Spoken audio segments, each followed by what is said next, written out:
ஏலே உக்ரைன் யுத்தத்த நிறுத்தல, இவன் அம்புட்ட பயலையும் தள்ளி விட்டுறான். 3ஆம் உலக யுத்தத்த நோக்கி தான் போறான்னு ட்ரம்ப் தலையில அடிச்சுக்கிட்டாரு. அவ்வளோ பெரிய மனுஷன் தலையில அடிக்கிறாரே, பொய் சொல்லுவாரா? அப்படின்னு ஊர்ல ஒரு பயம் யோசிக்கல. ஏறக்குறைய இன்னைக்கு அத நோக்கி தான் நகர்ந்திருக்கு. காரணம் என்ன அப்படின்னா, சும்மாவே ஜெலன்ஸ்கி ஆடு ஆடுன்னு ஆடுவாரு. இந்த ஆள் கால்ல சலங்கை கட்டி விட்டுட்டாய்ங்க. பேசாம கழுத்துல கட்டி டிக்கெட்ட கிழிச்சு குடுத்திருந்தா கூட யுத்தம் நின்றுருக்கும். காரணம் சலங்கை கட்டினப்பாடி சும்மா இருப்பாரா? குய்யோ முய்யோன்னு ஆடுறாரு. இது ஊருக்கு அறிஞ்ச விஷயம் தான். என்ன ஒண்ணு எல்லாரும் எதிர்பார்த்தது உள்ளூருக்குள்ள ஆடுவாரு. உள்ளூர் ஆட்டக்காரனா ஃபேமஸ் ஆயிக்குவாரு. பொழச்சு போட்டும் அப்படின்னு எதிர்பார்த்தாங்களோ என்னமோ! காரணம் என்னன்னா, ஸ்பைடர் சூப்பர்மேன் அப்படின்னு ஆப்பரேஷனுக்கு பேர வச்சு ஒரு தாக்குதல் வெற்றிகரமா பண்ட்டாய்ங்க. நமக்கு தெரிஞ்சு இவனுங்க வாழ்க்கையிலே பண்ண உருப்படியான காரியம் இதான். அதாவது யுத்தம் ஆரம்பிச்சு பண்ண உருப்படியான காரணம் ஒரு குறிப்பிட்ட அளவு டேமேஜ் நடந்திருக்கு. இவர்கள் சொல்ற மாரி 33% 45% 11% கடைசியில 3%ன்ட்டாய்ங்க. ஏக்குடா பெர்சன்டேஜ் போட்டு அசிங்கப்படுறீங்க? அப்படிங்கிற மாரி தான் நமக்கு இருந்துச்சு. ஏதோ ஒரு டேமேஜ் ஏற்பட்டுருச்சுன்னு ரஷ்யாவே ஒத்துக்கிச்சு. அப்புறம் என்ன? சரி இந்த மைலேஜ எடுத்துக்கிட்டு, நான் பாருங்க எவ்வளோ போராடி ஜெயிச்சிருக்கேன். இந்த மாரிலாம் செஞ்சிருக்கேன்னு உள்ளூர்ல வண்டிய ஓட்டுவாரு. ஆனா கையெழுத்த போட்டு முடிச்சுருவாய்ங்க அப்படின்னு எதிர்பார்த்தோம். ஆனா இந்த ஆள் அத நான் வெளியூர் ஆட்டக்காரனாவும் மாறுவேங்கிற மாரி யுத்தத்த வெளியில கொண்டு போறாரு. காரணம் என்ன அப்புட்ன்னா, ஆப்பரேஷன் ஸ்பைடர் குடுத்த மைலேஜ் அப்படிங்கிறத அடுத்து ஆப்பரேஷன் சூப்பர்மேன்னு ஒண்ண உருவாக்கியே தொலைவோம் அப்படின்னு ஒத்த கால்ல நிக்கிறாரு. அதுதான் இப்ப ரஷ்யா ஸ்மெல் பண்ணியிருக்கு. நெறைய அமெரிக்க ஏஜென்சிகள் கூட இத பத்தி பேச ஆரம்பிச்சிருக்கார்கள். காரணம் என்ன அப்புட்ன்னா, ரஷ்யாவோட கப்பல்கள் பசிபிக் பகுதியில சுத்துறதாகட்டும், உலகம் பூரா சுத்துறதாகட்டும், கருங்கடல தாண்டி உள்ள ரஷ்ய கப்பல்கள். அது பெரிய அளவு ராணுவ கப்பல்களா இருக்கலாம். இல்ல ரஷ்யாவோட வர்த்தக கப்பலா இருக்கலாம். இத தாக்கி அழிக்கிறக்கு ஜெலன்ஸ்கி திட்டம் போட்டிருக்காரு. எந்த அளவுக்கு விஷப்பரீட்சை இது. ஏன் அப்படின்னா, இப்ப கருங்கடல் பகுதி அப்படின்னா, இவர்களுக்கு நன்கு தெரிஞ்ச ஒரு பகுதி தான். உக்ரைன் ராணுவம், உக்ரைன் உளவுத்துறை அப்படியே பூமிய சுத்தி வந்த ராணுவமோ, உளவுத்துறையோ கிடையாது. ஏதோ இன்னைக்கு அண்ணன் அமெரிக்கா இருக்கான். பின்னாடி 1 டசன் ஐரோப்பிய நாடுகள் இருக்கு. வண்டி ஓடிக்கிட்டு இருக்கு. இந்த மாரி ஆப்பரேஷன்கள் எல்லாம் செய்யறக்கு, வலுவான பேக்கப்பும், வலுவான எக்ஸ்பீரியன்ஸும் தேவை. 2மே இந்த பயபிள்ளைகள்ட்ட இல்ல. இப்ப ஏதோ ஒரு ட்ரோன் கிடைச்சிருக்கு அப்படின்னு எடுத்துட்டு போய் ஆப்பரேட் பண்ணார்கள். அதுவும் ஊருக்கு தெரியாம ஆப்பரேட் பண்ணணும். பண்றேங்கிற பேர்ல, ரஷ்ய கப்பலுக்கு பதில் வேற எதுவும் கப்பல தொட்டாய்ங்க, செத்தாய்ங்க. விஷயம் பெருசாயிரும். ரஷ்ய கப்பல் கருங்கடல தாண்டி வெளியில தொடும்போதும் விஷயம் பெருசாயிரும். தெளிவா பல நாடுகள யுத்தத்துக்குள்ள கொண்டு வரதுக்கான வேலையா இது மாறி போயிரும். இப்பதான் அமெரிக்காவோட சமத்துத்தனமே இருக்கு. 1000 தான் இருந்தாலும், வளர்த்து விட்ட ஆள் எப்படி பாய்வான்னு தெரியாதா அவனுங்களுக்கு? அதனால தான் தெளிவா சொல்லியிருக்காங்க. "ஏய் இவன் 3ஆம் உலக யுத்தத்துக்கு அம்புட்டு பேரையும் தள்ளி விட்டுருவான்டா" அப்படின்னு. இதோ தள்ளி விட்டான்ல.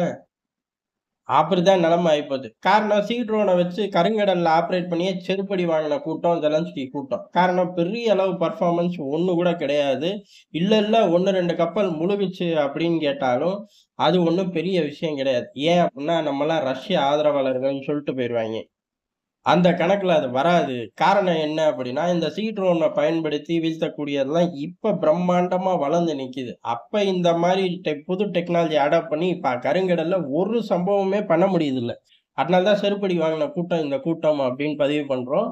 அந்த அளவுக்கு ஒரு நெகட்டிவான விஷயங்கள் தான் நடந்திருக்கே ஒழிய, இவர்கள் நெனைக்கிற மாரி பாசிட்டிவா ட்ரோன வச்சு கடல்லயே பம்மாத்து காட்ட முடியல, வித்த காட்ட முடியல.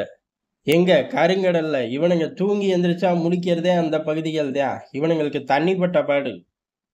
ஆனா, இவர்களுக்கு இந்த தைரியம் எங்கருந்து வந்துச்சு? ஒ வெறும் இந்த ஸ்பைடர் ஆப்பரேஷனே இம்புட்டு பெரிய மைலேஜ குடுத்துருச்சுங்கிற திமிரு, தெனாவட்டு உள்ள வந்துருச்சா அப்படின்னு கேட்டா, அதுக்கு முன்னாடி நார்த் ஸ்ட்ரீம் 1ல வெடி வச்சு தகர்த்துனார்கள்ல, அதுல இருந்தே இவர்களுக்கான தைரியம், அசட்டு தைரியம் அப்படிங்கிறது கூடிப் போச்சு.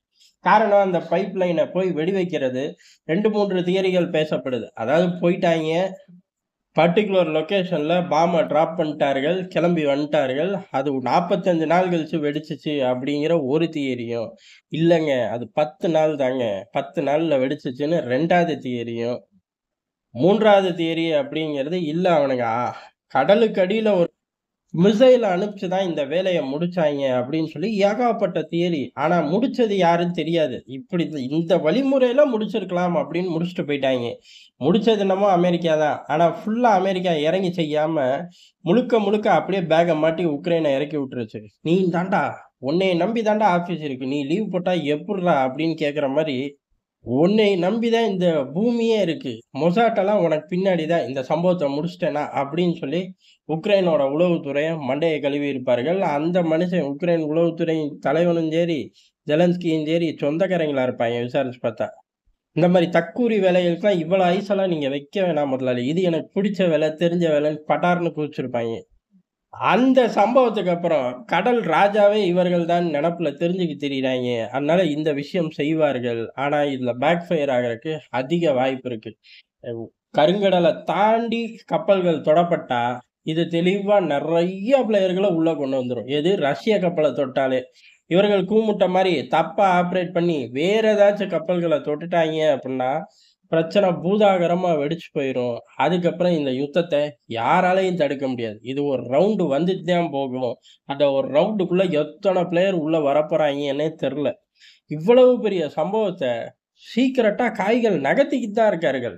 பெரிய அளவுல ட்ரோன்கள் வெவ்வேறு இடத்துக்கு டிஸ்ட்ரிபியூஷன் பண்ணப்படுது. எது உக்ரைனுக்குள்ள கிடையாது. உக்ரைனுக்கு வெளியில.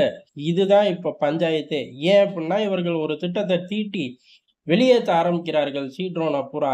இந்த ட்ரோன் பூரா எங்க டிஸ்பேட்ச் ஆகுது? எந்த பகுதியில நடமாடக்கூடிய கப்பல்களுக்கு ஆபத்து? இல்ல இப்ப டிஸ்பேட்ச் ஆனதெல்லாம் கடைசி கட்டமா அனுப்புனது, இல்ல நடுவுல அனுப்புனது அப்டின்னா, ஏற்கனவே போன யூனிட் எல்லாம் வச்சு எப்ப ஆப்பரேட் பண்ண போறாய்ங்க? இந்த மாரி பல பதட்டமான விஷயங்களுக்குள்ள இந்த யுத்தத்த கொண்டு போயிட்டாரு. இல்ல தகவல் வெளியாயிருச்சு. இந்த சம்பவம்லாம் நடக்காது அப்டின்னும் சொல்லி தொலைக்க முடியாது. காரணம் என்னன்னா, உக்ரைன் யுத்தத்துல எதிர்பாராத சம்பவங்கள் நடக்குது.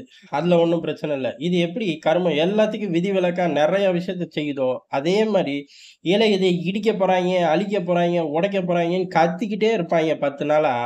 ஆனா அத நிறுத்தவே மாட்டாய்ங்க. 11ஆம் நாள் அது சம்பவம் நடந்தே ஆகும். இப்படி இந்த நார்ட் ஸ்ட்ரீம் 1 பைப்லைன் வெடி வச்சு தகர்க்கப்படும் சொல்லிக்கிட்டே இருந்தாய்ங்க. சொல்லிக்கிட்டே இருக்கும்போது தான் வெடி வச்சு தகர்த்தாய்ங்க. அடுத்து உக்ரைனுக்குள்ள அணைய உடைக்க போறாய்ங்கடான்னு சொல்லிக்கிட்டே இருந்தாய்ங்க. சொல்லிக்கிட்டே இருக்கும்போது உடைச்சு தள்ளிட்டாய்ங்க. அடுத்து கேட்கவே வேணாம்.